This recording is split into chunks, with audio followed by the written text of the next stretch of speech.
Bom, me inicia aqui com aquela página com os logotipos do UFG, do IESA, do Planetário. Bom, e aí eu pergunto, para quem puder ligar o microfone, aí estão vendo essa folha branca escrita em vermelho sobre magnetismo, clima espacial? Maravilha, Dêmer. Então está funcionando bonitinho.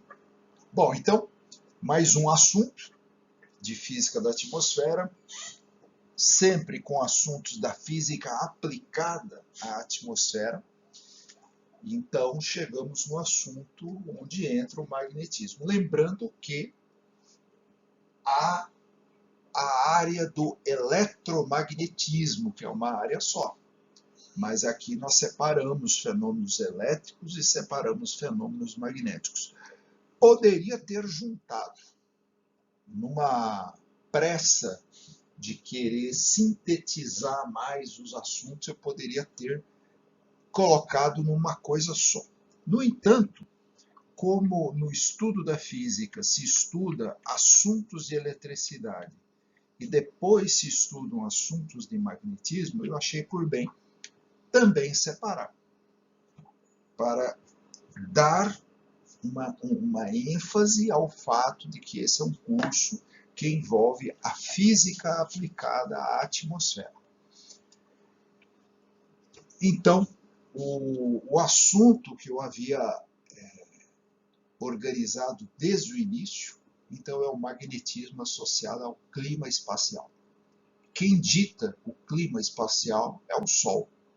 Tem um pouquinho de uma influência dos raios cósmicos que nós vamos falar semana que vem, mas é o Sol que domina o clima espacial ao redor do planeta Terra.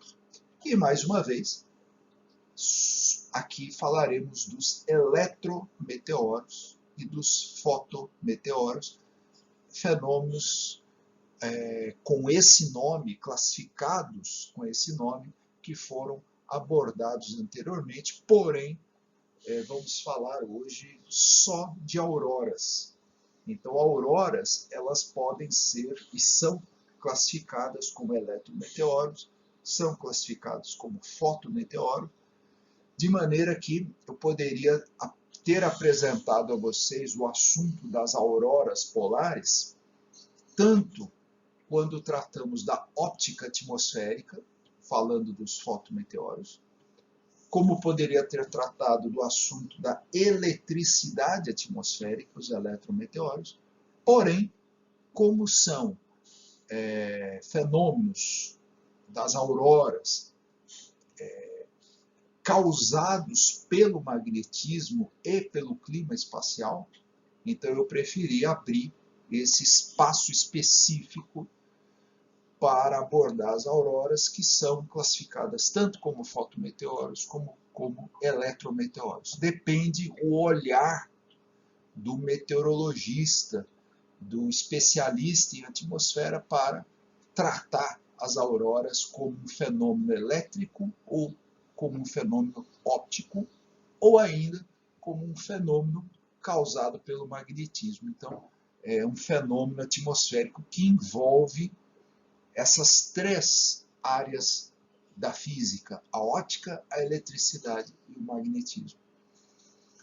Envolve, claro, o clima espacial, portanto, o comportamento do Sol. E vamos começar por um assunto que envolve o magnetismo, que está associado à atmosfera terrestre, que é a chamada ressonância Schumann. Bom, essa ressonância Schumann, muito cuidado, porque é um assunto que pode ser considerado científico, como pode ser considerado pseudocientífico, como pode ser considerado esotérico. Então, se você busca informações a respeito da ressonância Schumann na internet, em livros, você vai encontrar por esses três pontos de vista, ou apenas por um deles, que é o predominante, é o ponto de vista esotérico. da ressonância Schumann, procurando mostrar como que os organismos vivos do planeta Terra dependem dessa ressonância Schumann. Então vamos entender o que é isso aqui. São só 2 slides a respeito disso. Então vamos lá. O texto diz aqui, ó, a ressonância Schumann é um conjunto de picos no espectro na ELF. O que é a ELF? Seria a banda de frequências extremamente baixas. Então tá aí, difícil de se detectar essas frequências, né? Do espectro do campo eletromagnético terrestre, formado pela superfície da Terra e pelas camadas inferiores da ionosfera. Lembra que, semana passada, quando abordamos aqui a respeito da eletricidade, não só da atmosfera, mas do planeta Terra, eu disse para vocês que a superfície terrestre ela é elétrica, porque existe circulação de cargas elétricas na superfície da Terra, por atrito, por trocas de carga entre materiais. Depois, a atmosfera ela é um isolante que não é neutro. A atmosfera ela permite circulação pequena de cargas.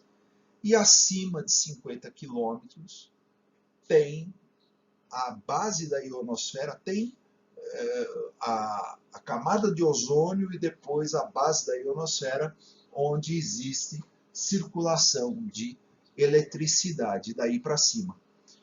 Então temos uma camada acima de 50 km bastante carregada e com circulação elétrica, e uma camada que é a própria superfície, a parte sólida da Terra, a parte líquida da Terra, que é elétrica também. E tem esse isolante no meio, que é a atmosfera até 50 km. No entanto, com o movimento de convecção provocado pelas diferenças de temperatura e pressão, existe uma troca de cargas da superfície para o topo da atmosfera, 50 km, e depois uma descida. E as tempestades, elas misturam as cargas e fazem com que o campo elétrico da Terra, portanto, ele circule entre essas duas camadas separadas, né? Bom, então vamos lá. As radiações eletromagnéticas causadas por tempestades elétricas são fontes das oscilações das ELF. O que é ELF? Banda de frequências extremamente baixas. Então, como eu acabei de mencionar, então as tempestades, elas provocam isso. Aliás, para o dia de hoje, 4 de outubro de 2021, está previsto para o estado de Goiás, e que assim seja, está previsto tempestades na parte da tarde. Pode até acontecer ainda de manhã, que eu duvido, mas deve vir à tarde. O que eu também duvido, mas tomara que eu esteja errado e que a previsão meteorológica esteja certa, porque nós estamos precisando, a não ser aquelas tempestades devastadoras que derrubam eletricidade, derrubam árvores, destelham casas, aí já é bravo o negócio, mas umidade é o que nós estamos precisando e vento para limpar os aerossóis aqui da atmosfera mais baixa, né? Então, quando acontecem essas tempestades, nós temos lá as trovoadas, com os seus raios, com o deslocamento de ar e os deslocamentos de cargas elétricas. Bom, o fenômeno das ondas estacionárias terrestres tem seu nome em homenagem ao físico alemão Winfried Otto Schumann, que predisse matematicamente as mesmas em 1952. Então, a ressonância Schumann são ondas estacionárias terrestres associadas ao campo magnético. Schumann demonstrou que a Terra é cercada por um imenso campo eletromagnético que vai do solo até cerca de 100 km sobre nós. Eu tinha dito 50, né? Então ele já está colocando 100. Esse campo pulsa como se fosse o coração do planeta e possui a frequência de ressonância de 7,83 Hz. Essa pulsação de 7,83 Hz é que coincide com o batimento cardíaco humano, pelo menos, e certamente de vários animais, e que o pessoal acaba associando que nosso cérebro, nossos corações, eles pulsam de acordo com essa ressonância. Então, vamos mostrar daqui a pouco esses ciclos aí de pulsação. No âmbito da ciência, a ressonância de Schumann é de interesse quase que exclusivo dos meteorologistas, que as usam para monitorar de maneira indireta o nível global de incidência de descargas elétricas na atmosfera.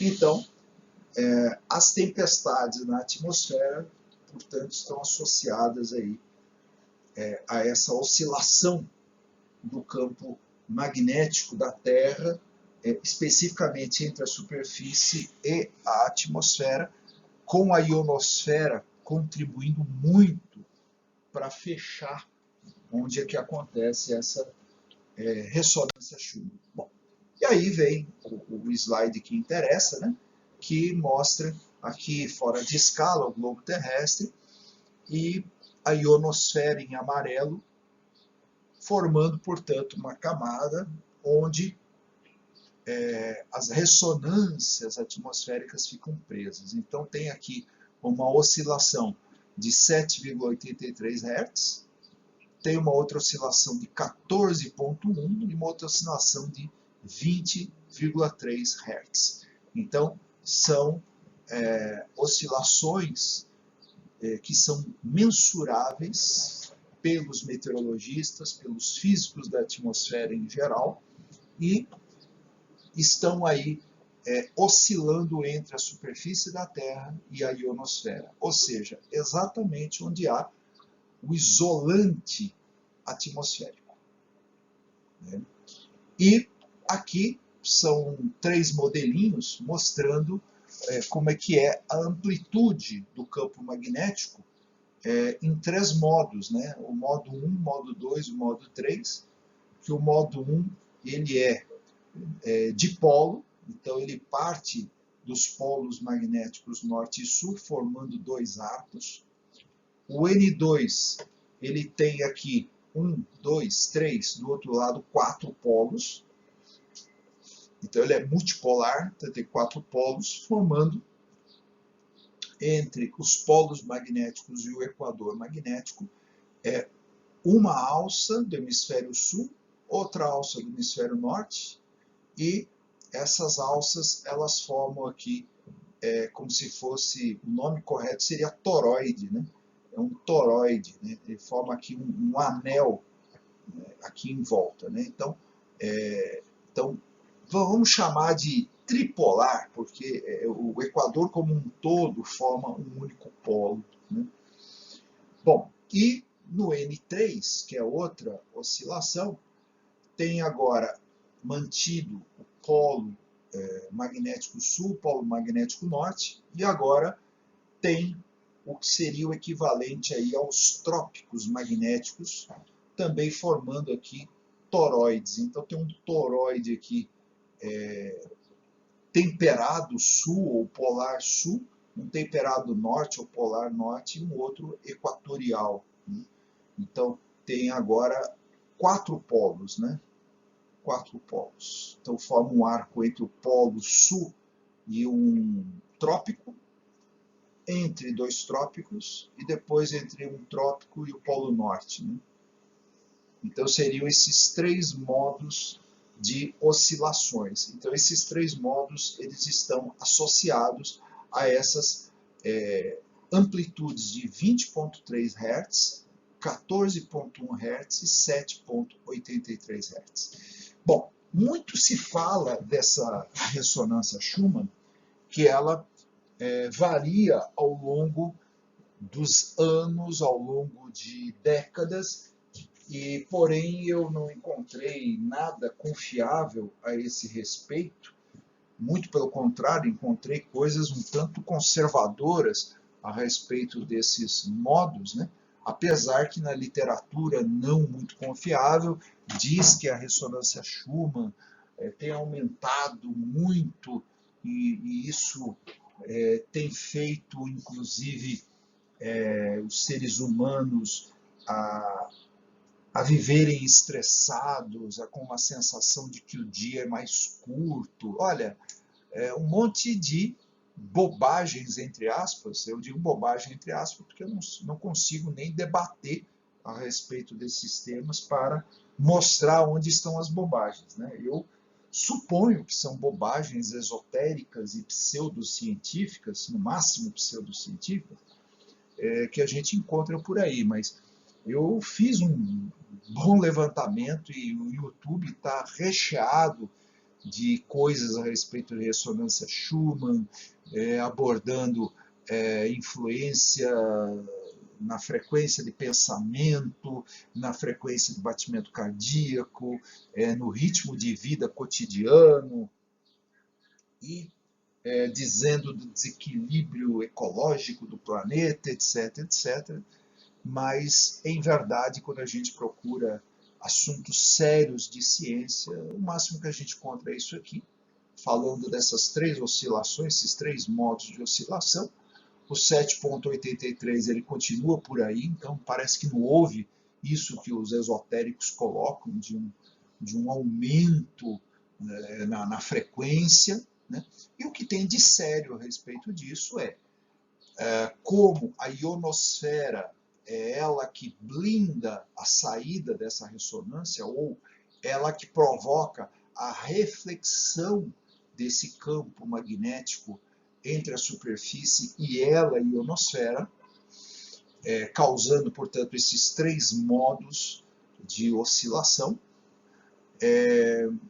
O que se percebe o que a ressonância Schumann serve para fazer o monitoramento de eletricidade circulando na atmosfera por meio de tempestades elétricas. E o que se tem verificado pelo monitoramento da elevação de temperaturas na atmosfera causados pelo excesso de gases de efeito estufa que aprisionam as emissões de ondas longas, que são emissões do próprio planeta, que a gente chama de efeito estufa, tem provocado uma elevação da temperatura na troposfera mais baixa, não é a troposfera toda, é na troposfera mais baixa, e que o que se percebe é que a cada 1 grau Celsius de elevação de temperatura, quadruplicam as atividades de relâmpago. Portanto, uma atmosfera mais aquecida é uma atmosfera mais agitada e, portanto, com maior circulação de cargas eletrônicas e, portanto, é uma atmosfera menos isolante e mais condutora de eletricidade entre a superfície e a ionosfera. E isso aumenta as atividades de tempestades com relâmpagos. Então, por curiosidade e busca de explicações científicas, é que os meteorologistas monitoram essa ressonância Schumann para verificar como é que se comporta a eletricidade na atmosfera. E ponto final. É isso que se tem do ponto de vista científico. Qualquer outra coisa que se fale em pseudociência e em esoterismo, aí está se falando de coisas que a ciência sequer pode se manifestar e opinar. Tá bom? Então, coloquei esse assunto de ressonância Schumann porque é um assunto associado ao campo magnético terrestre ou eletromagnético terrestre e a ionosfera. Ionosfera como fazendo parte da atmosfera, então esse é um assunto que interessa para monitoramento, inclusive, das atividades de relâmpagos. Então está aí o primeiro assunto associado ao magnetismo da atmosfera.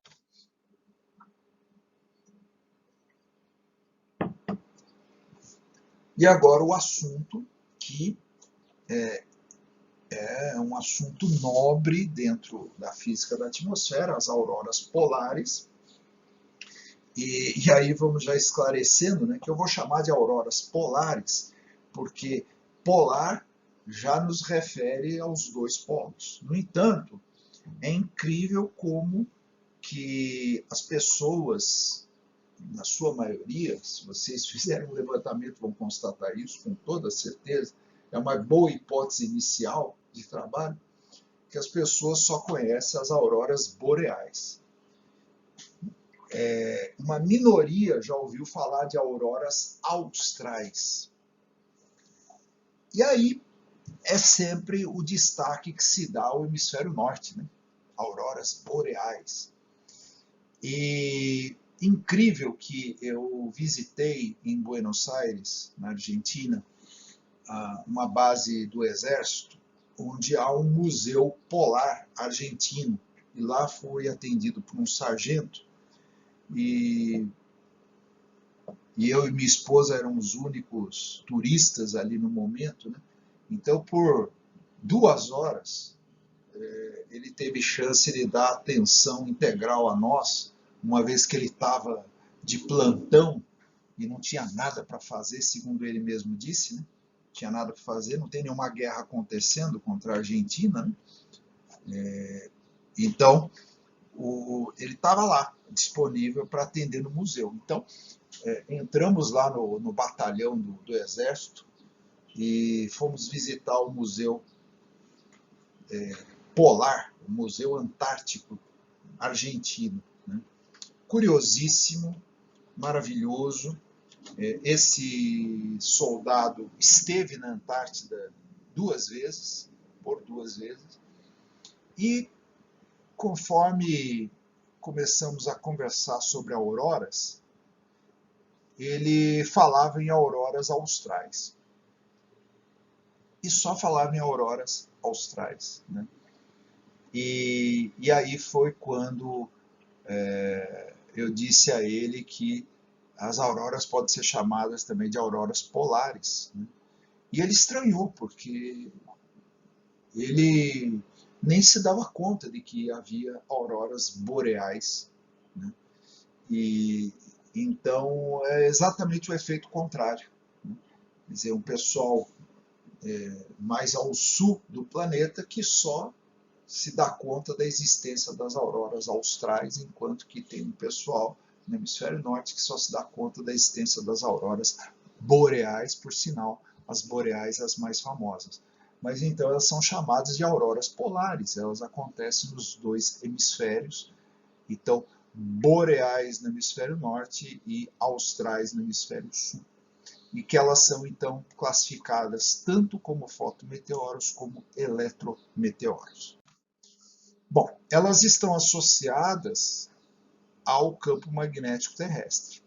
Então, aqui nessa ilustração, temos aí 2 informações. Primeiro, com relação às cores, eu coloquei uma legenda aí, mostra a parte mais ao sul do planeta, porém mesclado com outras latitudes, uma cor laranja, que seria a polaridade sul, e ao norte, também mesclado em várias latitudes mais ao sul, a cor azul, que é a polaridade norte. Então, chama a atenção que o planeta não está dividido didaticamente com um hemisfério norte com polaridade norte e um hemisfério sul com polaridade sul. Não está.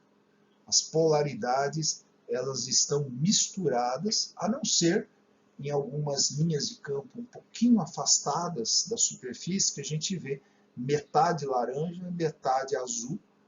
Essas sim estão didaticamente divididas no hemisfério norte e hemisfério sul, porém o que a gente vê entre aspas, um vazamento de polaridade sul para o hemisfério norte e polaridade norte para o hemisfério sul.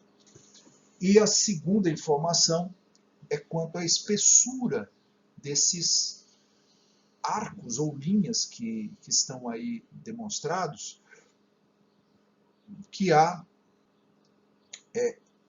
uns um pouquinho mais grossos e outros mais finos, mostrando a intensidade.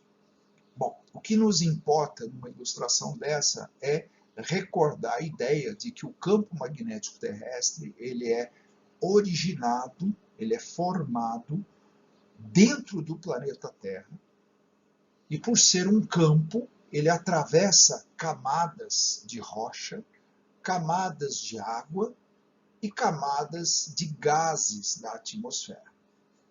E esse campo magnético se projeta para o espaço em volta da Terra.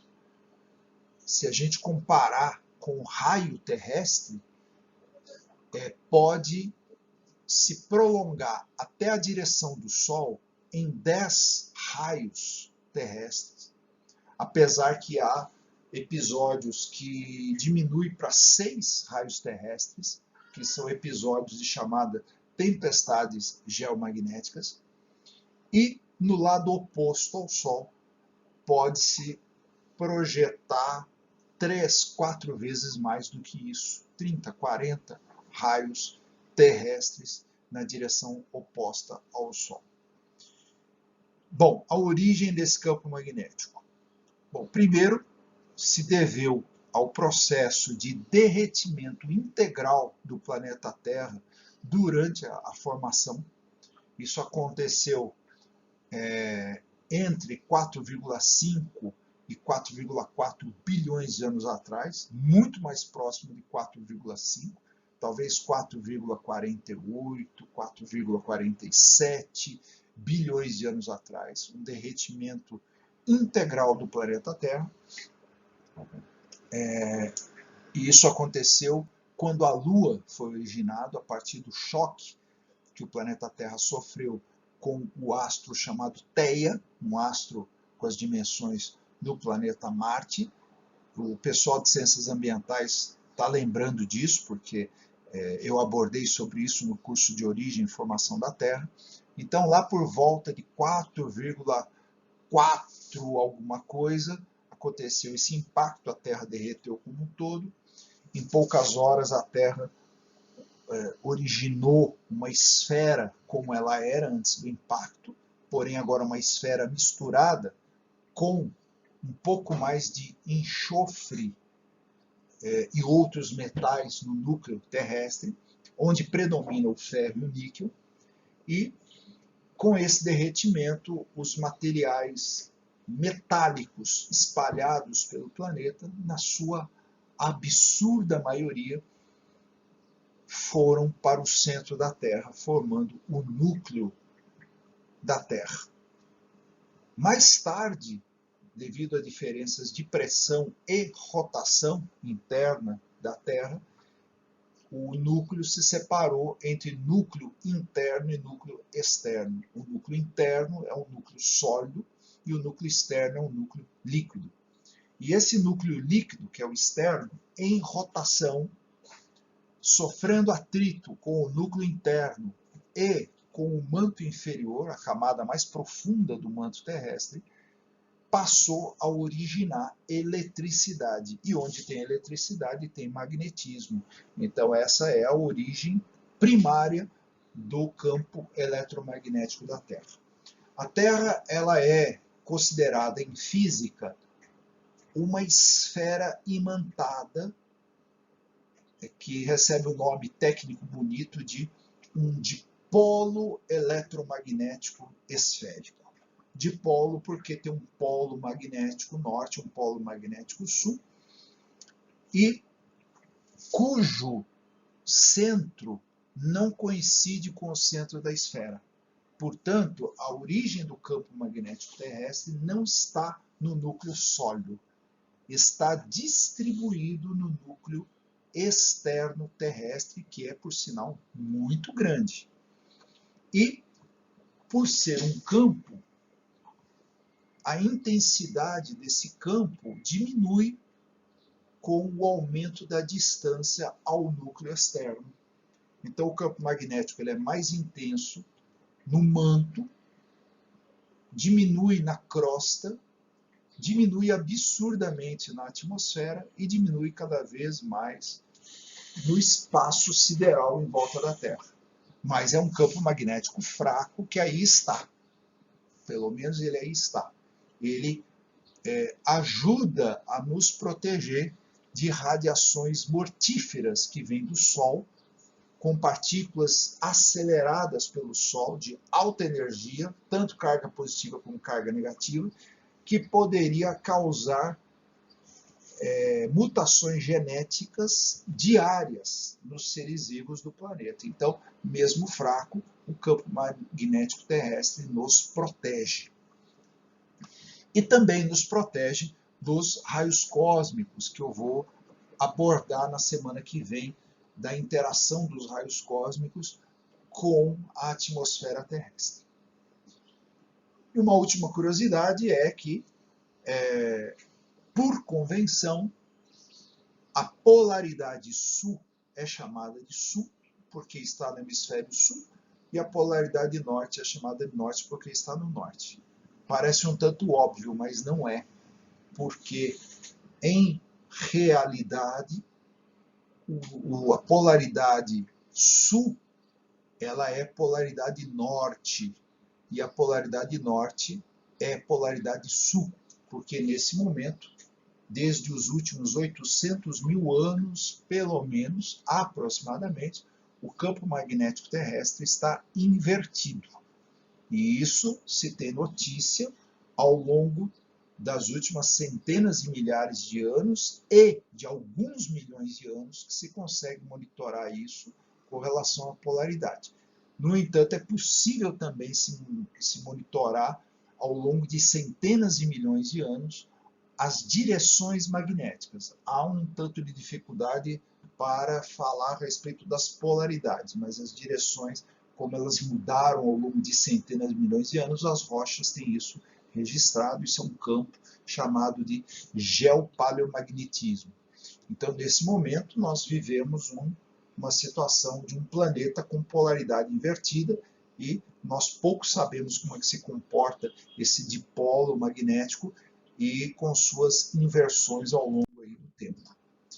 Bom, eu estava mostrando pertinho da Terra, e agora essa imagem mostra bem mais afastado. Então, ainda perto da esfera terrestre, os arcos magnéticos passando pelos dipolos, né, norte e sul magnéticos, eles formam arcos muito bem comportados, mas olhando de longe, como mostra essa ilustração, o lado oposto ao Sol forma uma cauda magnética que empurra as linhas de campo para longe do planeta Terra. Para o lado voltado para o Sol, como eu disse, até 10 raios terrestres ainda tem a manifestação do campo magnético.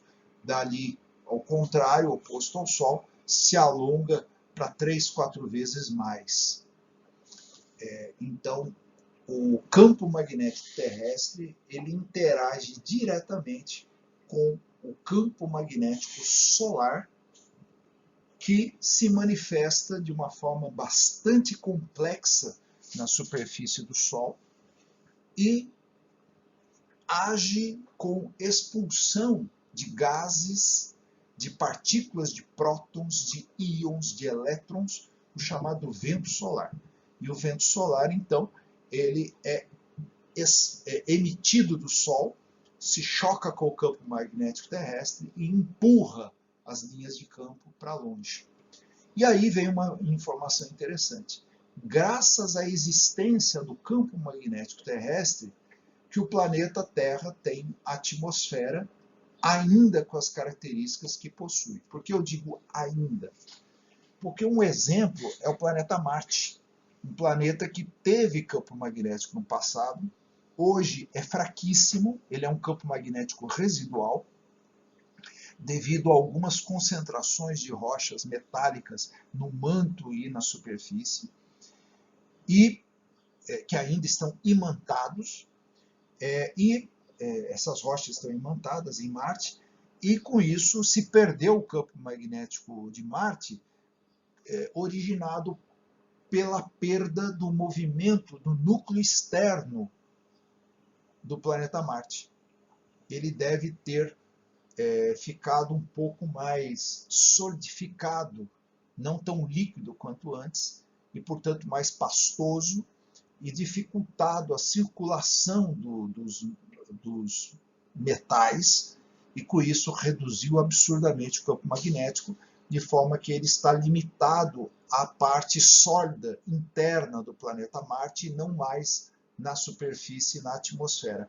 E com isso a atmosfera de Marte sofre o ataque direto de íons, elétrons e prótons provenientes do Sol pelo vento solar e que leva partícula por partícula embora, erodindo e destruindo a atmosfera marciana. Isso certamente aconteceu com Mercúrio, isso acontece com Vênus, que tem um campo magnético também fraco, e isso acontece pouco com a Terra, mas acontece. Então, o Sol, ele consegue, ao longo de milhões de anos, reduzir a densidade global da atmosfera terrestre, porque consegue tirar substâncias da nossa atmosfera superior levadas pelo vento solar. E é um vento que sopra mesmo. E principalmente se forem partículas ionizadas, como existem na alta atmosfera, elas são arrastadas tanto pelo campo magnético terrestre quanto pelo vento solar. E assim existe uma gradual perda da atmosfera terrestre. Se o campo magnético terrestre fosse mais intenso, ele nos protegeria melhor. Mas é o que temos para hoje, é o que ele consegue fazer, né? E espero que vocês estejam vendo aí um GIF animado, mostrando a superfície do Sol e uma ejeção de massa coronal, uma explosão que acontece na superfície do Sol, chamado CME. CME é uma sigla para ejeção de massa coronal em inglês. Então, de tempos em tempos, o campo magnético solar ele faz com que se formem as chamadas manchas solares, e as manchas solares estão associadas a padrão de campo magnético muito complexo na superfície do Sol, e de vez em quando, com manchas solares muito grandes, acaba formando campos magnéticos muito intensos e o fluxo de energia fica bloqueado pela mancha solar. E quando há um rompimento desse bloqueio da mancha solar, existe uma explosão na mancha solar, que elas aparecem aos pares magnéticos norte e sul, sempre em duplas essas manchas solares, e acontece, portanto, uma ejeção de massa coronal, e ela é violenta, ela é uma quantidade de plasma de alta energia emanada do Sol, e aqui na ilustração embaixo, fora de escala, tem aqui o Sol, e uma ejeção de massa coronal que vem na forma de um arco e que está aqui atingindo quase, né, a Terra com o seu campo magnético, né? E o campo magnético da Terra forma um verdadeiro escudo de proteção que nos protege relativamente, não é 100% eficiente, mas protege relativamente dessas explosões. Essas explosões elas podem acontecer para todas as direções de 360 graus ao redor do Sol. No entanto, quando vem na direção da Terra, é um problema. Essa é uma imagem feita pela ESA, que é a Agência Espacial Europeia, e aqui mostram 2 satélites de monitoramento, tem alguns que monitoram o Sol, e, por vezes, ao ser atingido por uma massa coronal desse tipo, vindo do Sol, o satélite pode quebrar, ele pode apresentar defeito, parar de funcionar. Então, por isso, quando se tem o monitoramento de uma explosão desse tipo lá na superfície do Sol, ou na chamada coroa solar, ao redor aqui do Sol, o que se faz é desligar esse satélite e colocar em modo de espera para que essa carga ou essa descarga elétrica não prejudique o satélite, e depois que passa, aí pode religar o satélite. Muitas vezes os satélites em órbitas muito baixas, próximo da exosfera, né,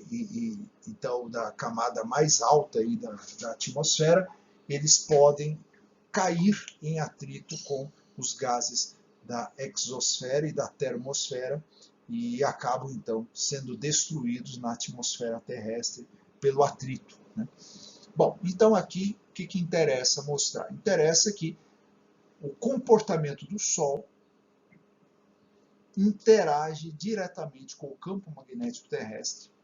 Então aqui vocês veem as linhas de campo voltadas para o Sol espremidas por causa do impacto que já está se aproximando, e do lado oposto, mais alongadas, levadas pelo vento solar, que é permanente. E aí o que se faz é adicionar essas massas coronais do Sol. É coronal porque é um pedaço da atmosfera solar chamada corona. O Sol tem uma atmosfera, então é um material em volta do Sol, a corona. A corona tem temperaturas acima de 1 milhão de graus. Olha que absurdo. A superfície do Sol tem temperatura de 5.800 graus, enquanto que a corona tem 1 milhão de graus. Então, é um pedaço dessa corona de 1 milhão de graus que é ejetado para o espaço e, por vezes, pode vir na direção da Terra e de outros planetas. E isso, então, influencia o chamado clima espacial. O Sol, eu já falei para vocês anteriormente, tem um ciclo de 11 anos de atividade, então são 5 anos e meio, em média, de baixa atividade magnética solar e 5 anos e meio de alta atividade magnética solar. Durante a baixa atividade magnética, é raro acontecer uma ejeção de massa coronal, porém não é impossível. E durante a alta atividade solar é frequente a ejeção de massa coronal. E isso influencia no funcionamento das telecomunicações, no funcionamento do movimento dos satélites orbitais em torno da Terra e, portanto, no comportamento da atmosfera. E aí, como é que se dá o comportamento da atmosfera? Então, aqui está fora de escala, de tamanho e de distância, está aqui uma imagem aqui do que seria o Sol, e essas setas amarelas indicam a direção do vento solar, está escrito aqui em inglês, vento solar. Tem aqui o que seria interpretado como um arco de fogo, mas não é fogo, é plasma. Lembrando que o plasma é o quarto estado da matéria, ele é formado de elétrons livres e, portanto, esse solar flare são as protuberâncias ou, eventualmente, pedaços maiores envolvendo também a atmosfera do Sol, que é, portanto, a massa coronal. De toda forma, diariamente, a todo instante, o vento solar está atingindo o planeta Terra e, portanto, o planeta Terra tem aqui no seu campo magnético uma frente de choque que empurra o vento solar para várias direções. E o curioso é que esse vento solar ele acaba arrastando o campo magnético da Terra, formando essa cauda longa, e de vez em quando as partículas do vento solar conseguem penetrar no campo magnético terrestre, tanto no norte magnético quanto no sul magnético, e conseguem atingir a atmosfera terrestre. E quando atinge a atmosfera terrestre nessas regiões onde a intensidade do campo magnético é muito pequena ou até zero, consegue bombardear e acelerar as partículas da atmosfera terrestre nos polos, formando esses dois arcos ovais de auroras, tanto no norte quanto no sul. Vamos ver com mais detalhe. Bom, então o texto aqui diz, são várias informações picadinhas que eu coloquei, que o campo geomagnético ele controla o movimento das partículas atmosféricas ionizadas. Lembrem-se, desde lá das aulas iniciais que eu falei da ionização da atmosfera. Então, a ionização da atmosfera provocada pela radiação solar habitual, radiação fotoquímica, Ioniza as partículas ionizadas elas ficam direcionadas pelo campo magnético.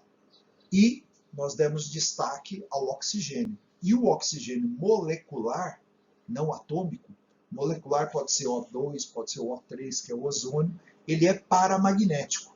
Sendo paramagnético, significa que ele é influenciado pelo campo magnético. Não é um ferromagnético ou ferrimagnético, como são materiais sólidos, metálicos, encontrados em rochas. Não.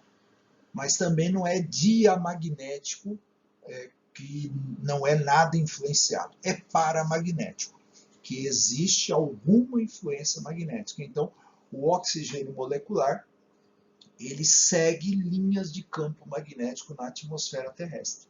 Então, vejam como é interessante que o campo magnético na atmosfera terrestre organiza a distribuição e os movimentos do oxigênio molecular na atmosfera.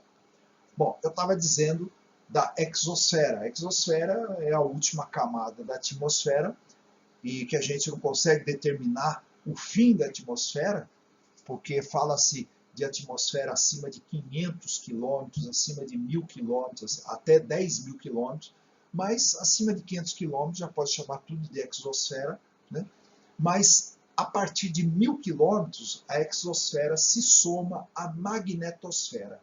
Portanto, é tão rara a presença de elementos químicos na atmosfera que a gente praticamente só tem campo magnético, né? E existem os pontos dos vértices polares da magnetosfera, tanto norte quanto sul, que têm valores nulos e também acontece a reversão, a inversão das direções do campo magnético. Exatamente nessas reversões, nesses vértices polares de mudança de direção de campo magnético e de nulidade, é que ocorre a penetração direta de partículas carregadas externas atuando na atmosfera. Aqui tem um outro diagrama da magnetosfera, portanto já acima da exosfera, portanto além aí das camadas da atmosfera terrestre, porém tendo relação direta com a atmosfera terrestre. Então a gente vê aqui o planeta Terra, uma atmosfera mais densa, de 0 a 100 quilômetros, pelo menos.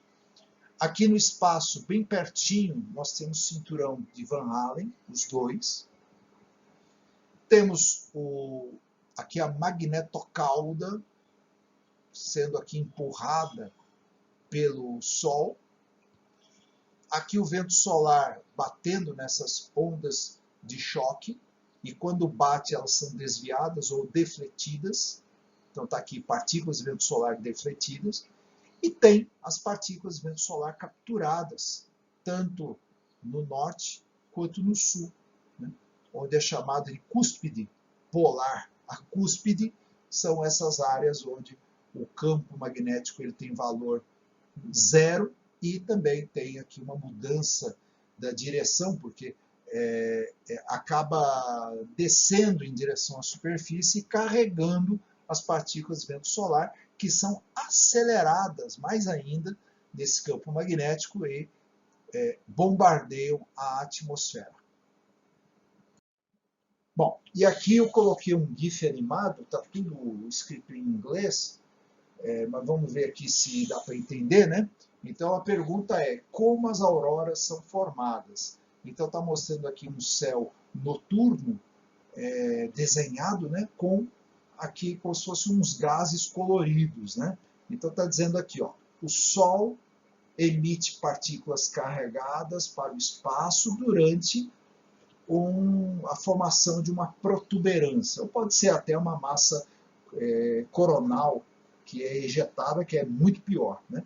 Então está mostrando aqui, forma como se fosse um arco, depois abre como se fosse um bracinho, e ele joga para o espaço essas partículas. Depois, segundo o desenho, mostra aqui o planeta Terra, cercado pelo campo magnético, girando aqui. E, aliás, esse campo magnético ele tem um defeito, porque ele está mostrando aqui, ó, saindo do Equador e fechando nos dois polos. Está errado. O campo magnético ele sai do norte e ele entra pelo sul. Não é do jeito que está mostrando esse movimento aqui, não. Isso aqui está errado.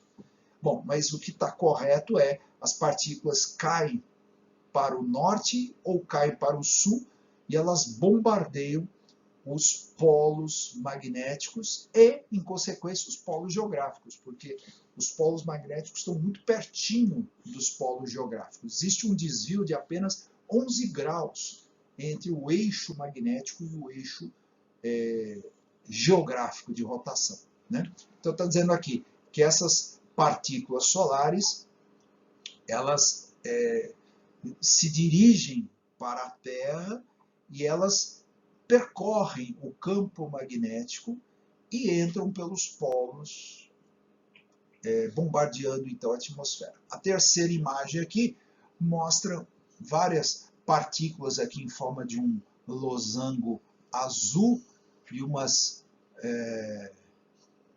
outras estrelinhas aqui, indicando também a carga e mostra que está interagindo. O texto diz aqui que as partículas carregadas colidem com moléculas e átomos na atmosfera terrestre, resultando em emissões de luz pelos fótons. Então veja, temos aqui um fenômeno elétrico causado pelo campo magnético, produzindo luz. Por isso a produção de luz é fotometeoro. A origem elétrica é eletrometeoro e é causada por campo magnético que depende do clima espacial originado pelo Sol. E por último, o resultado aqui tem um losango azul produzindo aqui uma aurora meio violetinha, tem aqui uma figura aqui com 5 bracinhos cor-de-rosa emitindo uma aurora verde, né? E está dizendo o texto aqui que diferentes cores de auroras são causadas por diferentes tipos de moléculas envolvidas nessas colisões. Então já vamos ver em seguida aqui as cores associadas às auroras também vinculadas aos diferentes substâncias da atmosfera.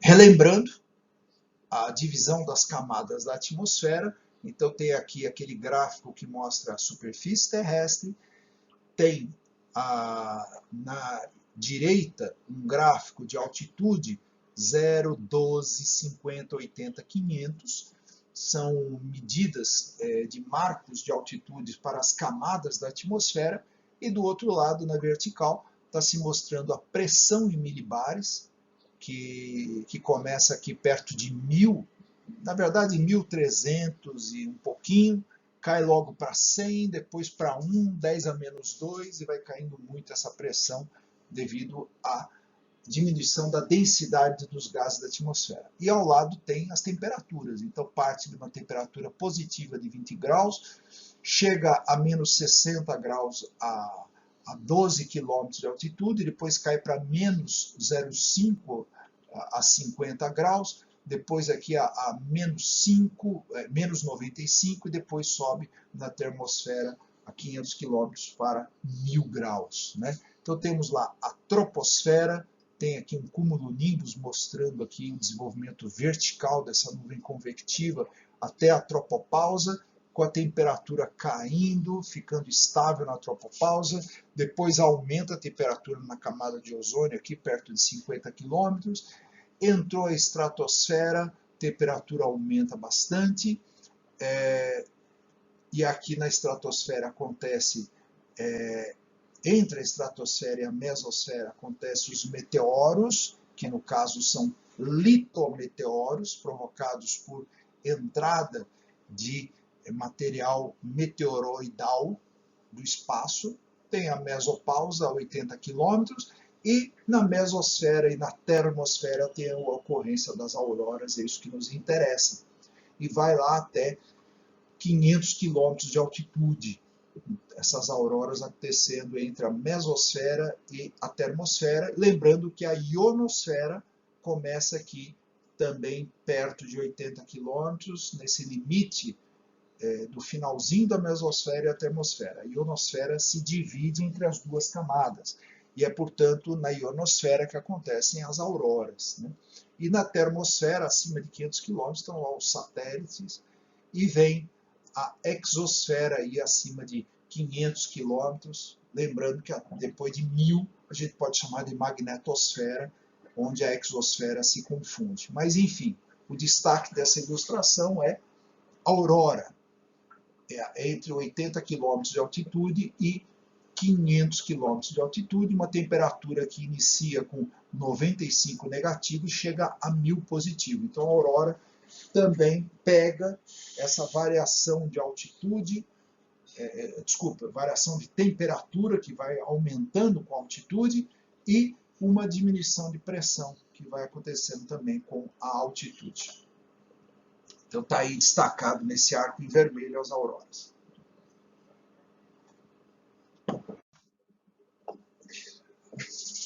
Agora um mapa em projeção de Moaide, que é essa projeção cujos polos geográficos norte e sul aparecem como segmentos de reta, e no planeta aparece assim mais espalhado, né, para aparecer toda a superfície do planeta. E aqui a pergunta é: onde acontecem as luzes do norte? É um outro apelido para as auroras, né? Mas veja que quando falo luz do norte está dando destaque para a aurora boreal, né? Mas tem a aurora austral aqui também marcadas. Então tem essa faixa a partir de 60 graus de latitude norte e 60 graus de latitude sul, até quase os polos, tem essa faixa esverdeada onde acontecem as auroras. Claro que, eventualmente, as auroras podem se direcionar mais para o equador da Terra. Portanto, aqui pega, por exemplo, o Canadá, o norte da Europa, a Rússia, mas pode vir até os Estados Unidos, a ocorrência de auroras, e até regiões mais centrais da Europa e da Ásia. Assim como aqui a aurora austral, ela está confinada à Antártida, mas ela chega ao sul do Chile, da Argentina, e também aqui na Tasmânia, que é no sul da Austrália, e um pedacinho do sul da Nova Zelândia. Mas a Tasmânia é que é uma região mais famosa de se assistir ocorrência de auroras austrais. Olhando agora também dois mapas de probabilidades regionais para a ocorrência de auroras polares, o da direita é o norte, da esquerda é o norte, da direita é o sul.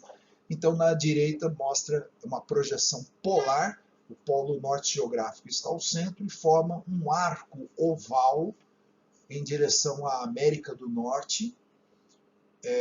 E no sul, que é o da direita, tem lá o polo geográfico sul, na Antártida, e formando um arco oposto aqui à América do Sul, indo mais em direção à Austrália e à Nova Zelândia. E tem cores aqui mostrando as probabilidades. Então, onde aparece cor vermelho, alaranjado, são probabilidades maior de ocorrência de auroras. Isso aqui foi tirado de um artigo de 2018, no qual se foi estudado, então, ao longo do tempo, onde é que ocorrem as auroras. Então, sempre são esses arcos ovais, porque quase que ao centro geométrico desses arcos ovais estão os polos magnéticos norte e sul, que não coincidem com os polos geográficos. Bom, um pouco mais de texto. Embora haja relatos anteriores a Aristóteles, este é considerado o primeiro a observar e sistematizar o fenômeno da luminescência atmosférica, apesar de ter sido Galileu Galilei quem batizou o fenômeno de aurora. Elias Loomis observou, estudando as erupções solares, que sempre após a ocorrência destas, havia o que ele chamou de anomalias luminosas nos gases da alta atmosfera terrestre entre 1 a 2 dias depois da ocorrência. Então, tem lá a ocorrência de manchas solares, a detecção de explosão no campo magnético solar, e dali a 1 ou 2 dias é que chega no planeta Terra essa erupção do campo magnético chegando na alta atmosfera. Edmund Halley, o famoso Halley, foi o primeiro a perceber que auroras são fenômenos de luminescência atmosférica associadas à atividade solar, às interações entre o campo geomagnético e eletromagnético da Terra e a algum elemento da alta atmosfera sensível a essas interações. Veja que quando coloca algum elemento é porque se desconfiava, né? O Edmund Halley desconfiava de que alguma substância na atmosfera da Terra respondia a esse fenômeno eletromagnético, mas não se sabia qual era. Hoje a gente já sabe quais são os gases e já vamos comentar aqui. Bom, outro slide. O movimento de cargas elétricas do vento solar é causada por elétrons de energia de 1 a 15 keV, além de prótons e partículas alfa na atmosfera terrestre. Lembrando que partículas alfa são partículas formadas principalmente por núcleos de hélio, a chamada partícula alfa. Então, por exemplo, o urânio radioativo, quando ele decai, no decaimento radioativo ele emite partículas ou radiação alfa, que são núcleos de hélio. Como o Sol tem bastante hélio, então ele emite núcleos de hélio. Isso gera choques entre as partículas e as moléculas de oxigênio e nitrogênio em altitudes entre 80 e 150 km. Então veja que o oxigênio e o nitrogênio eram substâncias que o Edmund Halley não sabia, que ele falava, olha, algum elemento que interage com essas partículas que vêm do Sol, do campo magnético, né? A partir disso ocorre um fenômeno semelhante ao que acontece nas lâmpadas fluorescentes, que são do nosso cotidiano, né? Ou seja, tem carga elétrica circulando pelos gases dentro de uma lâmpada fluorescente, o gás ionizado, e ele passa então a emitir fótons, né? Então está aqui. As cargas elétricas transferem energia para os íons de oxigênio e de nitrogênio, que para retornarem ao seu estado fundamental, liberam energia adquirida na forma de luz. Então, o elétron recebe energia, ele muda de nível atômico, ou melhor, de nível eletrônico na eletrosfera, depois ele retorna para o seu estado fundamental, original, e com isso ele devolve o que ele recebeu, ele devolve na forma de fótons. Por isso que se diz que são fotometeoros, mas também são eletrometeoros, e provocados pelo campo magnético, torna a dizer. Bom, e aqui abaixo são fotografias mostrando aqui auroras em Marte, ou melhor, desculpe, esse primeiro aqui em laranja é em Vênus, essa sequência de 3 aqui esverdeada que é em Marte. Então, Vênus nitidamente se vê também em torno do polo magnético de Vênus, de um deles. Agora aqui Marte é mais difícil, porque ele está mais associado aqui a blocos de rochas. São auroras muito fraquinhas na parte noturna de Marte. Então a parte diurna a gente vê aqui um pedaço muito claro, e a outra metade da esferinha aqui que está esverdeada, a gente vê 3 áreas luminosas na atmosfera marciana, onde se percebeu, portanto, a ocorrência aí de auroras. E temos aqui as auroras mais intensas do Sistema Solar em Júpiter, em Saturno. Também foi descoberto em Urano, além da Terra.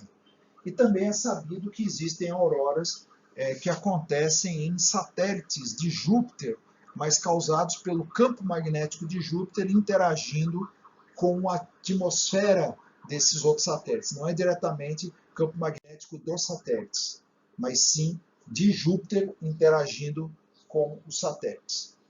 Bom, uma outra informação, que tempestades magnéticas acontecem no campo da Terra, claro, provocadas pelo Sol, e tempestades ionosféricas que ocorrem na ionosfera. Então, tem uma tempestade que perturba todo o campo magnético da Terra, e tem também uma consequência na ionosfera. São provocados por aumentos na densidade e na velocidade do vento solar.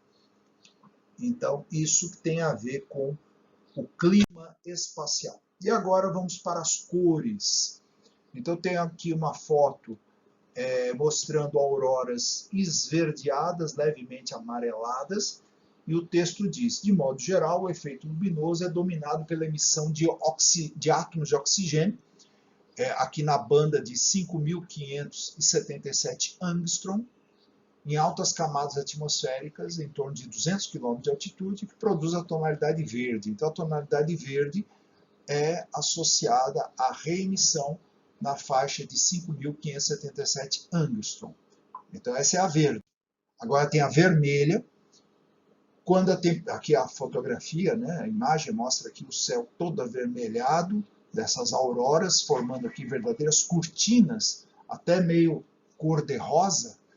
Então, quando a tempestade é forte, a tempestade é magnética, é forte, camadas mais baixas da atmosfera são atingidas pelo vento solar em torno de 100 km de altitude, produzindo a tonalidade vermelho escuro, pela emissão de átomos de nitrogênio, que predomina o nitrogênio, mas também tem o oxigênio emitindo o vermelho em 6.300 angstrom.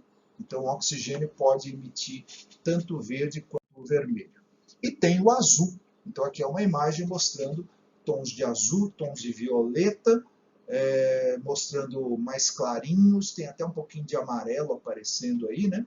E diz aqui, o fenômeno também pode ser observado com uma iluminação ultravioleta, violeta ou azul, originada de átomos de nitrogênio, sendo que a primeira, a ultravioleta, é um bom meio para observar do espaço, porque a atmosfera absorve os raios ultravioleta. Então, o ultravioleta, a aurora de ultravioleta não é visível da superfície da Terra, é só do espaço. E falando no espaço, então, nós vamos mostrar a partir de agora algumas imagens feitas no espaço. Bom, mais algumas informações de texto. As auroras geralmente são confinadas em regiões de formato oval, próximas aos polos magnéticos. Quando a atividade do efeito está calma, a região possui um tamanho médio de 3.000 km, podendo aumentar para 4.000 ou 5.000 km, quando os ventos solares são mais intensos. A fonte de energia da aurora é obtida pelos ventos solares fluindo pela Terra. Tanto a magnetosfera quanto os ventos solares podem conduzir eletricidade. É conhecido que se dois condutores elétricos ligados por um circuito elétrico são imersos em um campo magnético e um deles move-se relativamente ao outro, uma corrente elétrica será gerada no circuito. Geradores elétricos ou dínamos fazem uso de tal processo, mas condutores também podem ser constituídos de plasma ou ainda outros fluidos. Seguindo a mesma ideia, o vento solar e a magnetosfera são fluidos condutores de eletricidade com movimento relativo e são capazes de gerar corrente elétrica que originam tal efeito luminoso.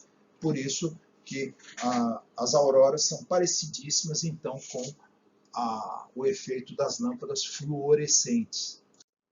Bom, e aí imagens no espaço, né? Então tem aqui uma imagem que aparece até pedacinhos da Estação Espacial Internacional, um pedaço da superfície terrestre, a gente vê lá as nuvens, tem até o air glow, que é aquela camada alaranjada da atmosfera, que está emitindo luz da radiação recebida durante o dia, que está emitindo à noite, e a gente vê aqui várias faixas verdes, levemente um vermelho em cima, na de baixo o vermelho está muito mais intenso, e vem inclusive a parte aqui noturna com as luzes das cidades, né, acesas durante a noite, e tem aqui uma imagem do planeta Terra, aparece aqui a Austrália, um pedacinho da Nova Zelândia, a Antártida, e a gente vê nítido aqui o anel oval com esverdeado. Isso foi feito por satélite e mostra aqui a ocorrência de auroras. Essa é a última imagem, o último slide. Enfim,